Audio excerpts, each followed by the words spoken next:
welcome to What's On at Cineworld Cinemas, where we take you through what you can check out at your local Cineworld cinemas. Here is what's coming up on today's show.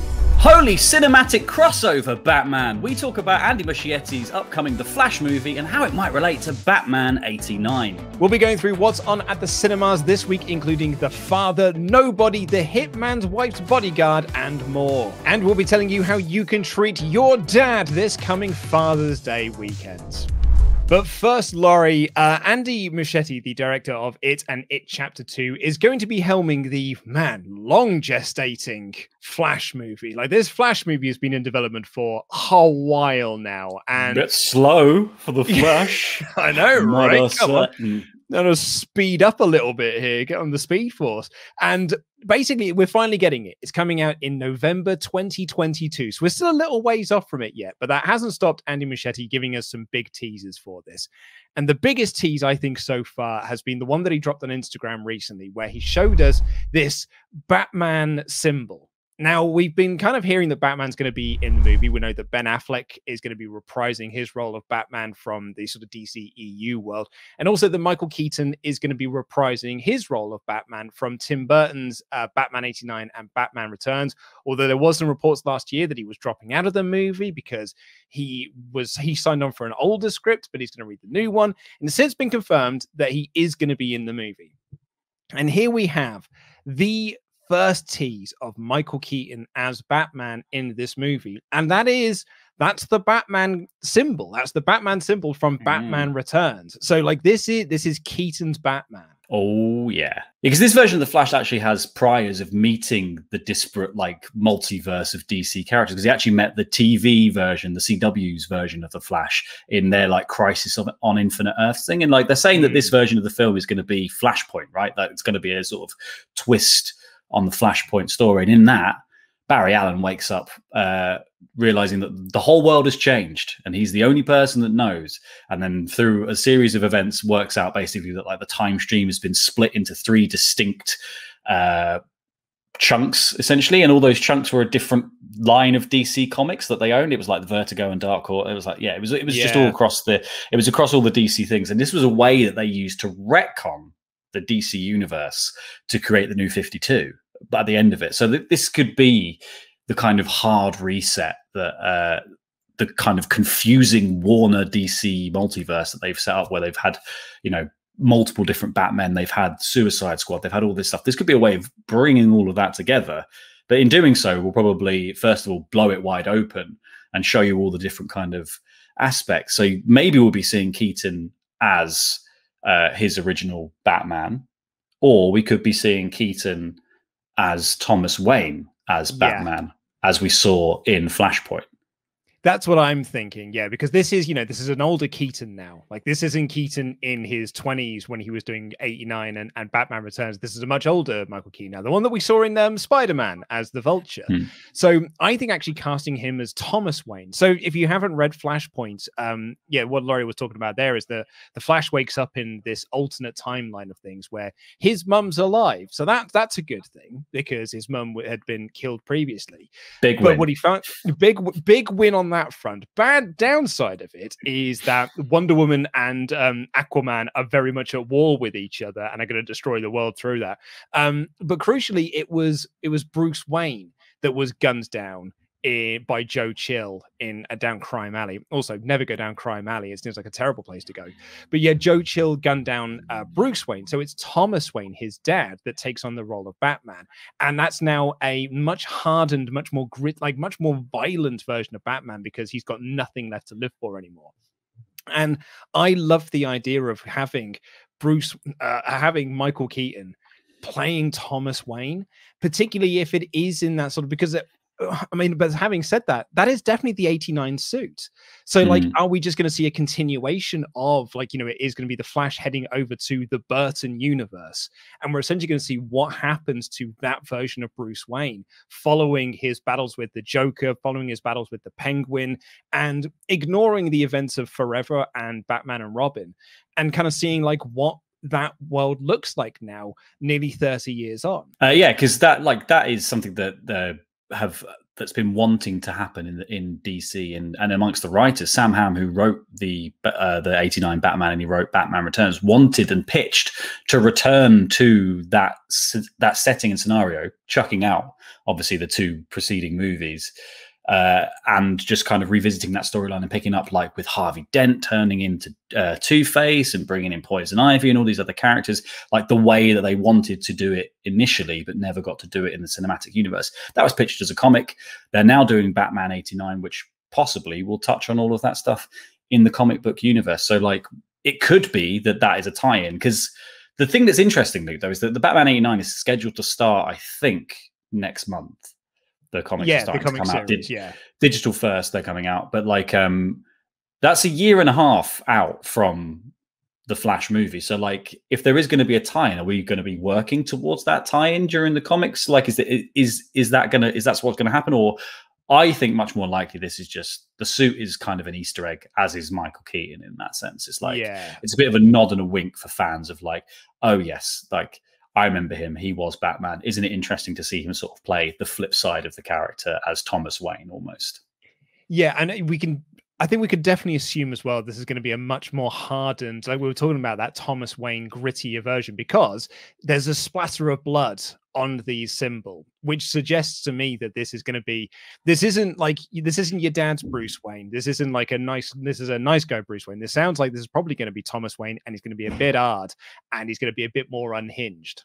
Interestingly, like, to ramp up the level of, like, crossover here, like, that shot, that picture of the bat symbol is covered in that little splatter of blood, isn't it? That looks very much like the Watchmen splatter of blood. And there was a crossover story with Batman and the Flash called The Button, but then also that's the comedian's badge, and that's kind of a riff on the Joker in a sense in Watchmen. So there's a lot of, like, funny, interesting layers here. I think very complex to do for a film that's like, they tried to do a universe, they didn't really get to do the universe, and now they're sort of doing the universe anyway in a kind of weird one movie thing. Like, do you know what I mean? Like, it would be mad it'd be mad if Dr. Manhattan just shows up. Like, because that's kind of like sort of the key to, like, when they brought the Watchmen back for Rebirth into the DC world, like Dr. Manhattan was kind of like the linchpin of all of that. Like, wouldn't it just be nuts and it's actually mad as well, because Billy Crudup played Dr. Manhattan in Zack Snyder's Watchmen movie, who was playing, like, Barry Allen's dad in the Justice League, but has now had to pull out because he's doing the morning show. So he's been recast as, is he, Luke? Because he's actually going to show up as Dr. Manhattan. Yeah, like, there's some really, like, kind of nut stuff around this that I'm really excited about. And actually, like, the other thing that kind of excites me about the Flash movie, not just because it's like, you know, this looks like an armored version of the Batman suit as well. This doesn't look like the leather version that we saw in '89 and Returns. But we've got Supergirl in this movie. Like, Sasha Calle is coming in to play Supergirl. So we're bringing in another Kryptonian into this world, or are we just going to a different multiverse where there is no Superman in that multiverse, but we do have Supergirl instead? Oh my god, it's going to melt your mind, this film. Like, I think even just trying to work out what's going on in it already, it's mind melting. I think it's going to be really fascinating though, because I think kind of like it gives the Flash some really interesting hooks that, like, make it a standout linchpin of what Warner are planning to do with their DC stuff going forward. And, like, this could, like I said, like, if Flashpoint was a way to consolidate the DC universe of comics into the New 52 and kind of chuck out a load of history that wasn't needed, because conveniently the antagonist of Flashpoint removed 10 years of history from DC Comics. I'm just going to remove those 10 years, get rid of them, I don't need them anymore. But, like, this could be an interesting way of kind of going, like, you know, all those bits of movies that we've tried and we've made that didn't really make sense, like, because you've got stuff like Joker floating out there now, like, you know, this could be a way of dragging everything under one big umbrella finally and going, like, now oh, by the way, we accidentally set up a cinematic universe, so you have to be invested in all these films now. So what can you check out at the cinemas this week? We talked about it a little bit last week, but you weren't on for that show. The Father, which was the big Oscar winner for Anthony Hopkins with Olivia Colman there. I have yet to see this movie. I said this to Ollie last week. I'm not sure I can bring myself to watch this either because it feels like it is going to break my heart. The trailer for this is just incredible. And obviously, if it's winning awards across the board, then it must be brilliant. Anthony Hopkins looks like he's putting on the performance of a lifetime in this, and yeah, it looks like it just really dives into his dementia that he's got, isn't it? It really looks like it just dives into this kind of like loss of memory and aging and all of this stuff. And he seems like he's such a complex character because he's so like willful and stubborn, and then you just surround him with a brilliant cast of people. It looks amazing. I really do want to see this. Yeah, I mean, as I said, I really do want to go see it, but oh man, I'm going to be crying buckets through all of this. And like we heard some of the feedback from people who saw it at the Unlimited screening, and yeah, it sounded like there wasn't a dry eye in the house. So if that sounds up your street, absolutely, there are tickets for that in the video description down below. What I can recommend this week, though, because I went to the Unlimited screening of this, Nobody, starring Bob Odenkirk. This film rocks. It's so good. Like, you and I have been really excited about this anyway. We've been actually like kind of talking about this on the show for the last couple of weeks.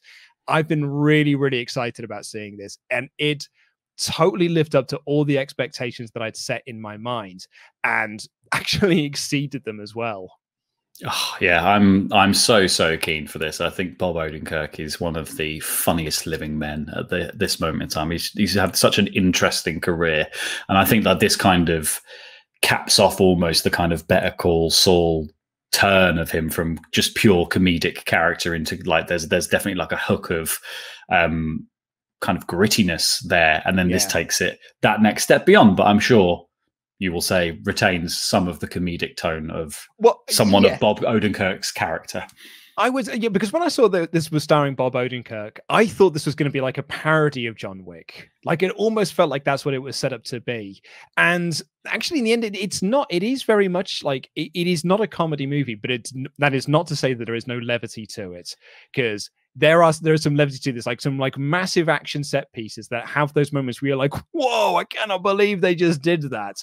That is what you can expect from this movie. And this got rave reviews coming out of the Unlimited screening we had for this last week. Andy said, it was epic. Bob Odenkirk is just sensational. I lost track of the body count and the varied methods of maiming. Wow. The various methods of maiming. Adrenaline Dragon says, cool action sequences, humor, and a likable badass with Bob Odenkirk's character who never misses a beat. I'd pick it over the John Wick films. That's a big claim. Huge claim. A huge claim, my friend. Dave said, thoroughly recommend it. And Teeny Tempest says, the ending was like 3 Kevins from Home Alone, but more violent. Wow. Oh, mate, it's so good. Absolutely is my recommendation of the week. And that's been because I haven't seen, although I have heard good things about The Hitman's Wife's Bodyguard, which is a title I get wrong pretty much every week where I've read this out. I keep calling it The Hitman's Bodyguard's Wife. And it's like, I keep reading it. And I'm like, and then I saw an advert for it today. The gag of the trailer for it is that no one can get the name right. It is The Hitman's Wife's Bodyguard.